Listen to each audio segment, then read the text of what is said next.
بها القلوب محيط بها الذنوب إلا أعظم.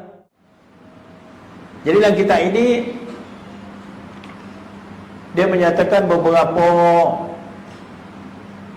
martabat, maqam orang yang hatinya hampir pada Allah Subhanahu wa taala. Yang nama dia hampir kepada Allah Subhanahu wa taala itu memang disebut oleh Allah Subhanahu wa taala dalam Al-Quran. Di antara ayat yang Allah Taala minta kita semua yang menghampiri diri kita. Apa maksud menghampiri diri kita kepada Allah Subhanahu wa taala? Sedangkan Allah Subhanahu wa taala adalah zat maha suci Allah, untuk kita hampir sebagaimana hampirnya makhluk dengan makhluk.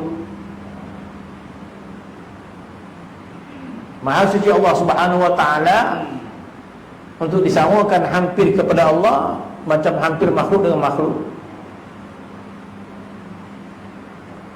Kalau hampir makhluk dengan makhluk, kita minta orang tu hampir dekat sikit, kita kena dekat lagi. Oh, dah belagu pipi dah. Oh, dekat betul lah tu. Okey. Itu hampir dengan makhluk. Allah Subhanahu wa taala minta kita supaya menghampiri diri kepada Dia. Macam mana kita nak hampiri diri kepada Allah Subhanahu wa taala? Dalam Al-Quran Allah Taala berfirman, wasjud waqtarib. Iqtaraba yaqtarib, iqtaraba yaqtarib iqtiraban iqtarib. Wasjud, sujudlah engkau. Jadi sujud adalah perbuatan anggota tubuh badan kita, dahi kita letak ke tanah. Wasjud, sujudlah. Waqtarib, dan marilah hampir, kata Allah Subhanahu wa taala. Jadi ayat supaya menghampirkan diri pada Allah ada dalam Quran. Jadi soalan dia, bagaimana dikatakan hampir pada Allah Subhanahu wa taala? Maka seseorang itu dikira hampir pada Allah Subhanahu wa taala ketika di mana kita mengingati Dia. Ketika mana kita minta kepada Allah, maka ketika kita hampir Allah Taala. Ketika mana kita menyebut Allah, ketika Allah hampir kepada kita. Ketika mana kita menyeru Allah, ketika mana kita menyeru Ya Allah, Allah hampir kepada kita. Masalah ada, kita tidak mengetahui dan tidak perasan dan tidak merasai Tuhan hampir kepada kita. Itu masalah dia. Sedangkan Allah Ta'ala dah sebut dalam Al-Quran,